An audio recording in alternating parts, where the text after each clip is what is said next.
Boa noite, pessoal. Estamos começando aí o último Web Meeting da SBAL do ano. Acho que primeiro agradecer aí a parceria que a SBAL tem feito com a Brastas para poder trazer esse Web Meeting durante todo o ano. Acho que tem sido bem interessante, com uns temas bem atuais e que a gente pode utilizar na nossa prática e na nossa equipe dentro dos nossos hospitais.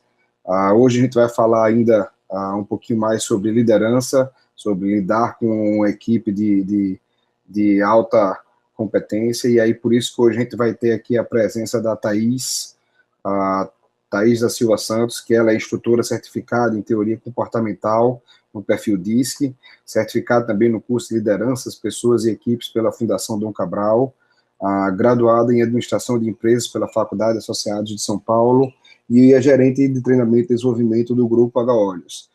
Então, Thaís é uma pessoa que tem experiência aí mais de 20 anos aí, e aí vai compartilhar com a gente um pouquinho sobre lidando com as preferências comportamentais da nossa equipe. Thaís, bem-vinda aí ao Web Meet da SBAL, e aí nós temos agora nossos 30 minutos aí para poder a gente discutir um pouquinho sobre as preferências da equipe. Boa noite. Boa noite. Em primeiro lugar, gostaria de agradecer, Dr. Bernardo, pelo convite. É um prazer estar aqui hoje conversando com vocês. Como você já fez toda a apresentação, eu trabalho no Grupo H-Olhos há mais de 20 anos e sou responsável pela área de treinamento e desenvolvimento. Hoje nós vamos falar de um assunto que é um desafio constante no nosso dia a dia. Como lidar com as preferências comportamentais da equipe? Este é um conhecimento e uma habilidade que, se formos aprimorando a cada dia, irá nos proporcionar uma relação interpessoal mais eficaz, com resultados também extraordinários com o resultado da equipe. Mas por que será que esse assunto é um desafio? Por que a gente desprende tanto tempo e energia para lidar com as diferenças? As diferenças, muitas vezes, provocam os desconfortos, porque nós temos motivações e preferências diferentes um dos outros. Esses desconfortos podem gerar conflitos e até confrontos. Um exemplo simples do nosso dia a dia é o cumprimento. Tem pessoas que apreciam um cumprimento de forma bem calorosa, abraços e beijos. Outras pessoas não apreciam o toque. E já nesse momento pode gerar desconforto e até julgamento. Mas para a gente entender um pouquinho melhor dessas diferenças, vamos voltar um pouquinho no passado. Então agora, vou compartilhar aqui com vocês a minha apresentação. Todos estão visualizando? Ainda não, Thaís. Falta compartilhar a tela, ali no íconezinho verde. Perfeito, tem razão.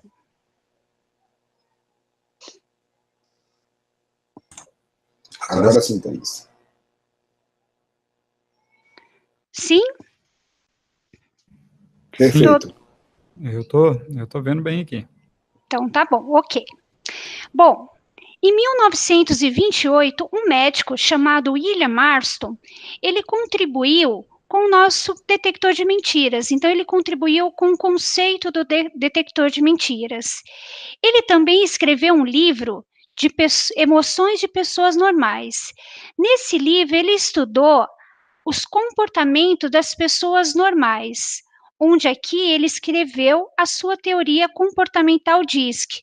Porém, na ocasião, não houve nenhum impacto, as pessoas não demonstraram interesse por esse conhecimento. Só que ele foi bastante reconhecido por essa figura, a Mulher Maravilha.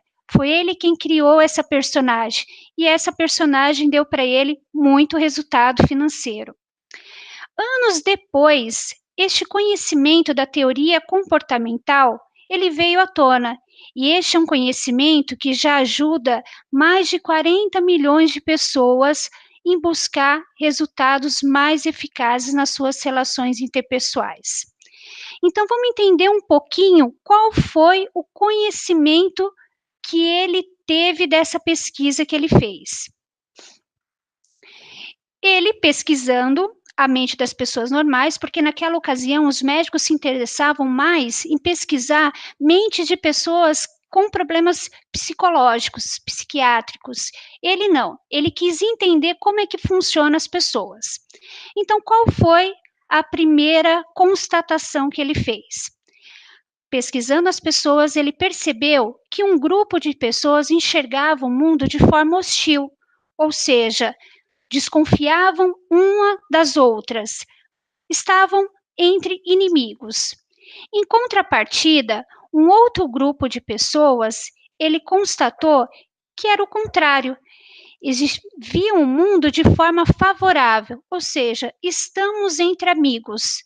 Todo mundo é bom desde que se prove ao contrário. Ele continuou essa pesquisa e também percebeu que tinha um grupo de pessoas que enxergavam o ambiente de forma moldável, ou seja, acreditavam que as suas atitudes podiam mudar o mundo. Em contrapartida, na outra ponta, pessoas que acreditavam que o mundo é do jeito que é e não teria nada que pudesse fazer para modificar as coisas que acontecem no mundo. Então, foi essa primeira constatação que ele fez. Continuando pesquisando as pessoas, ele percebeu algumas combinações. Pessoas que enxergavam o mundo de forma hostil e que acreditavam que tinham poder de mudar o mundo, ele chamou de dominante. Então, pessoas que não confiavam umas nas outras e que acreditavam que tinham poder de modificar o mundo. Qual era o comportamento de uma pessoa com uma característica dominante? Era uma pessoa extremamente competitiva, vê competição em tudo.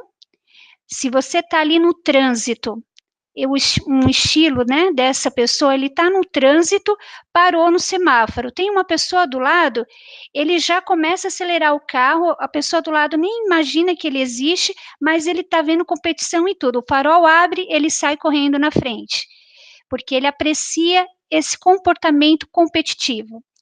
É uma pessoa extremamente decidido, determinado, exigente e adora desafio e mudanças. Então, essa foi a primeira característica de pessoas que ele encontrou com essa combinação. A próxima nós chamamos do influente. Então, é um perfil que tem a combinação do ambiente moldável com o ambiente favorável. É um estilo de pessoa que tem um comportamento mais afetivo, animador, dinâmico, expressivo, influente, sociável. É aquela pessoa que vai numa festa e não conhece ninguém e já chega conversando, brincando com todos. Qual é a diferença do influente para o dominante? Os dois acreditam que pode mudar o mundo através das suas atitudes. A diferença é que o dominante, por não acreditar nas pessoas, porque ele enxerga o mundo de forma hostil, ele toma a atitude de uma forma impositiva, impondo a sua vontade. Porque já que ele só acredita nele, e ele acredita que as suas escolhas são as corretas, ele vai impor. O influente, não. O influente, a diferença, ele também acredita que pode mudar o mundo, mas influenciando as pessoas, porque ele confia nas pessoas, ele percebe que todos somos amigos. E ele continuou essa pesquisa. E nessa pesquisa, ele foi agora para um próximo grupo que chamamos de sensato, ou estabilidade. A combinação do ambiente favorável, só que um ambiente não moldável, ou seja, esse perfil, ele confia nas pessoas, mas não acredita que as suas atitudes podem modificar o mundo, pode modificar qualquer decisão. As coisas são do jeito que são e não tem nada que eu possa fazer para mudar. Quais são os comportamentos que a gente percebe de um perfil estabilidade? É um perfil amigável, leal, gentil, facilitador de time, escuta, ouve as pessoas, não gosta de harmonia, não gosta de desarmonia, quer dar oportunidade para todos falarem. E é extremamente paciente. Só que ele é muito inseguro, porque para tomar uma decisão, precisa ter uma razão importante para tomar uma decisão, para mudar as coisas. Se estão funcionando do jeito que está hoje, por que a gente vai mudar? Então, ele tem aí uma dificuldade de mudar, mas ele muda se ele compreender que existe um motivo importante na mudança. Só que ele desprende uma energia maior para mudar. Um exemplo simples do dia a dia, ele está habituado com um determinado programa do computador e mudou este programa, mudou a carinha, o botão não é mais daquele jeito. Ele já desprende uma energia porque ele estava habituado a acessar as informações nos pontos que ele já se adaptou. E essa mudança, para ele, desprende uma energia maior e questiona o porquê da mudança. Esse é um perfil que tem rotinas, e quando se quebra uma rotina, também desprende uma energia maior. Ou seja, se ele vai para o trabalho pelo mesmo caminho, e de repente no dia seguinte ele tem que ir para um outro local, ele já fica preocupado. Poxa, como vai ser esse trajeto? Será que eu vou ter lugar para estacionar? Então ele já desprende uma energia maior para o novo. O próximo perfil é o que nós chamamos de cautela ou perfil cauteloso. Então, o perfil cauteloso, ele é uma combinação do ambiente hostil para um ambiente não modável. Então, é um perfil extremamente analítico, formal, preciso, questiona muito e reflexivo. Então, esse é um perfil extremamente perfeccionista. Como ele não confia nas pessoas, porque ele está ali num ambiente hostil, e ele também não acredita que as suas atitudes não podem mudar o mundo, então qual é o comportamento que ele tem? Para ele sobreviver, ele acredita que ele tem que ser perfeito, ou seja, fazer tudo impecável.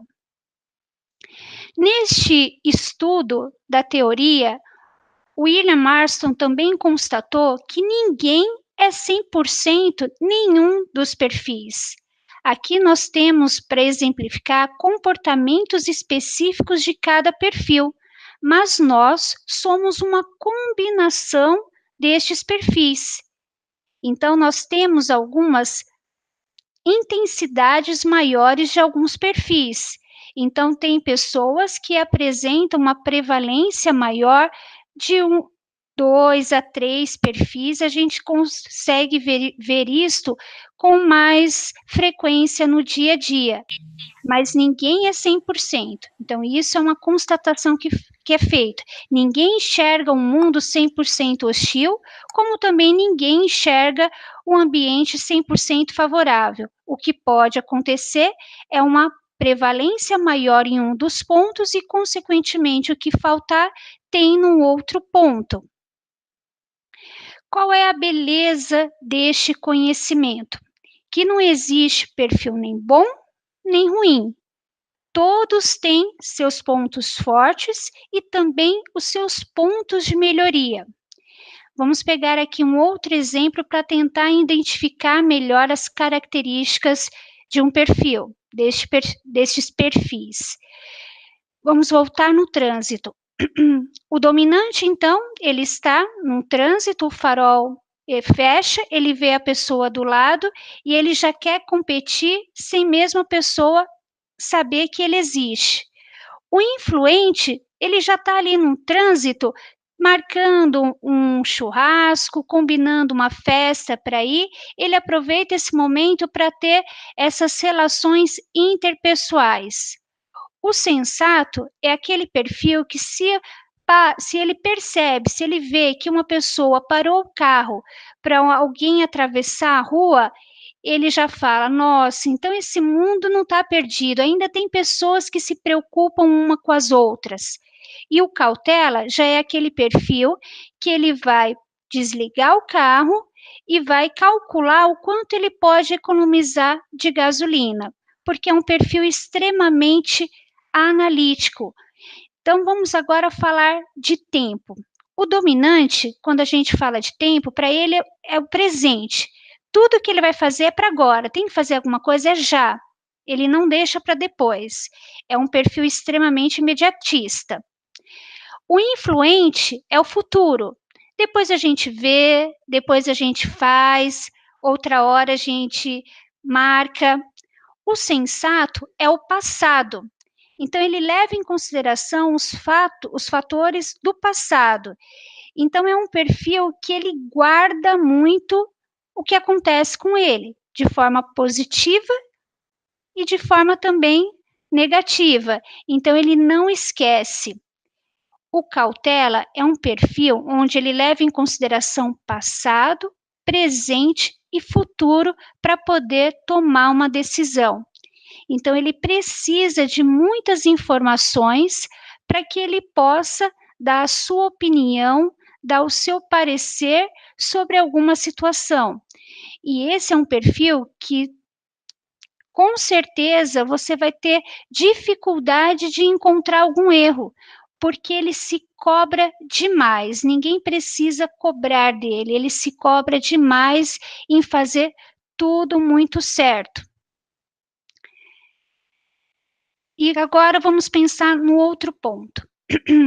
O que esses perfis podem fazer para se tornarem mais eficazes? Como o dominante é um perfil que gosta que é rápido, que tudo é para já, ele não tem paciência de ouvir as pessoas. Então ele pode perder a sensibilidade de dar atenção para o outro. O influente, como ele é um perfil extremamente dinâmico, gosta muito de estar entre as pessoas, conversas, ele tende também a não ser muito organizado, não cumpre bem os prazos. Então, um ponto de melhoria do influente é se organizar melhor, é cumprir os prazos, entender que prazos para um outro perfil é importante. Para ele, o que importa são as relações interpessoais, papéis, organização não é muito forte de um perfil influente.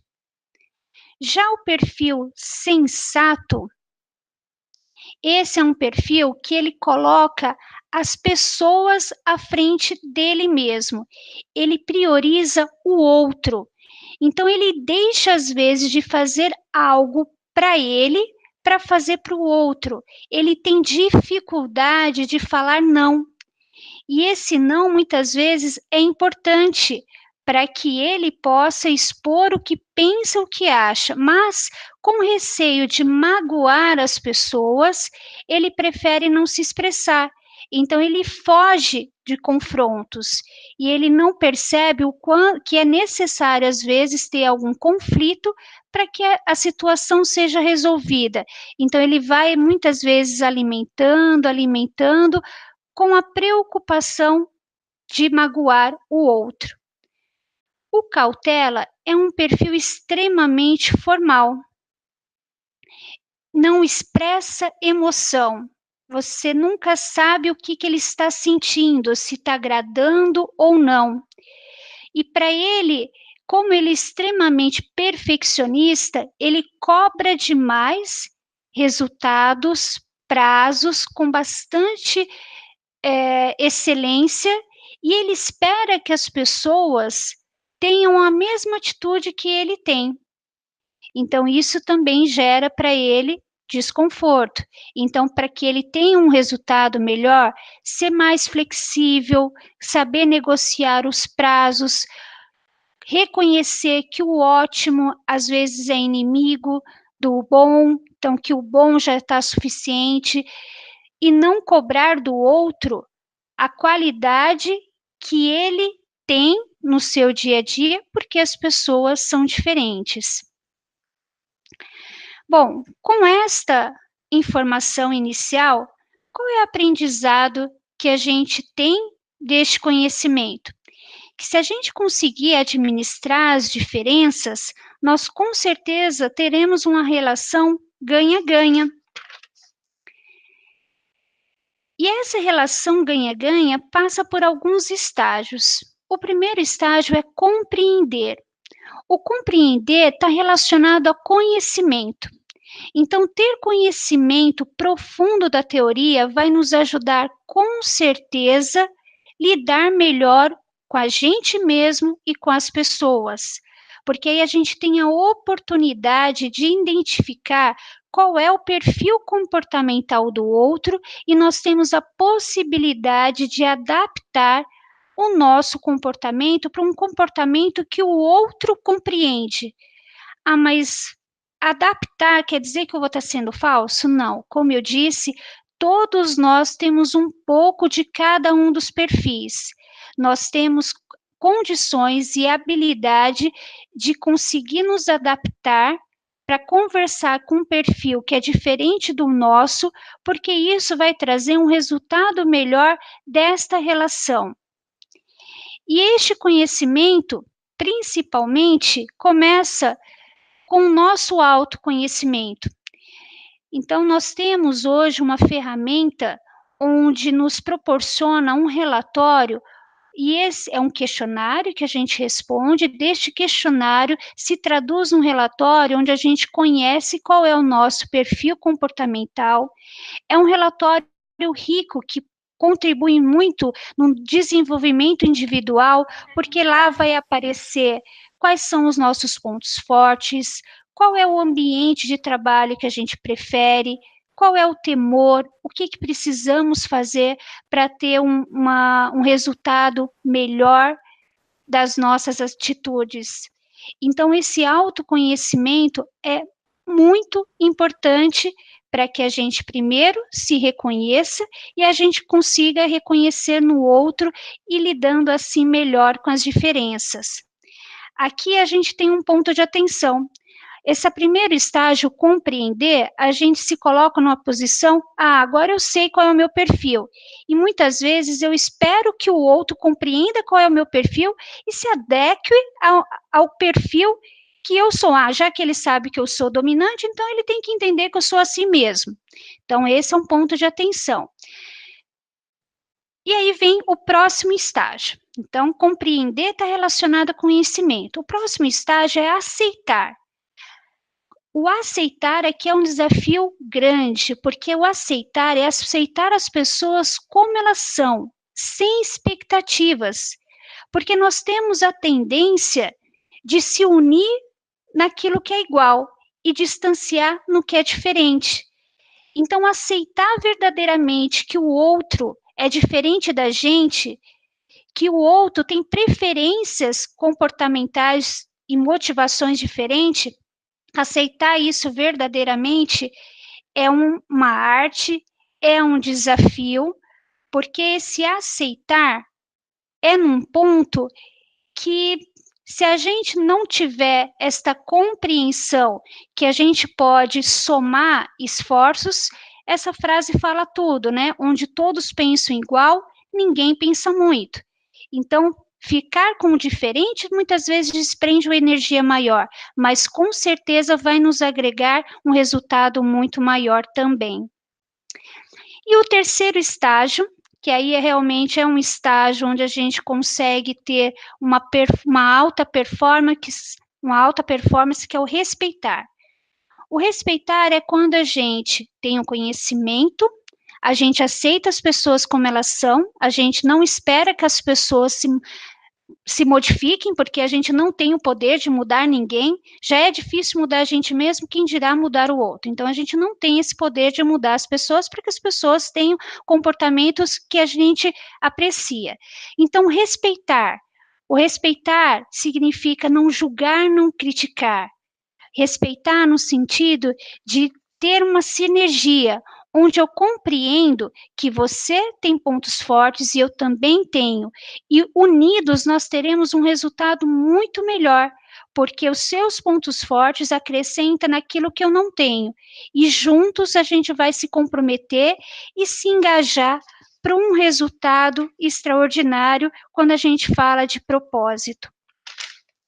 Bom, e para finalizar, como que a gente, então, lida com as preferências comportamentais das pessoas? Primeiro é buscar conhecimento.